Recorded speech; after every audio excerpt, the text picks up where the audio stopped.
Наживо сме по нова телевизия. Наживо сме по нова телевизия. Не България. Нямате време. Имате нужда сигурно от много фокус. Да, напоследък, да. Не, на кафето, да, на еликсир. Това е най-яката напитка. Добре. Прочети го. L-I-X-A-R. R. 100% натурално с зелен чай, мачи, гуарана. Придава до 6 часа фокус. Ама аз съм с кола. Гуарана и зелен чай. Абсолютно няма алкохол, само ще даде фокус. Такъв фокус, че ще работиш тук 6 часа, ще ти увеличат надницата, заплатата, всичко. Много хубаво мирише, нали? Добре мирише, да.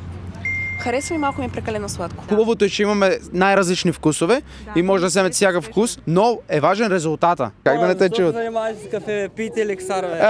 Еликсир! Еликсир, айде. Сигурно без еликсир нямаше да се свършите работа. Сега вече съм сигурен, че ще го направите. 20 minutes later. Преди 20 минути дадохме еликсир. Погледнете. Какво ще кажеш на хората? Ами, да пият еликсир, да не се занимават с глупости. Аз не пия кафе, защото се смятам още за млад, енергичен човек. Обаче, Еликсир ще пиеш. еликсир май ще пия, да. Ами на здраве. На здраве, живи здраве.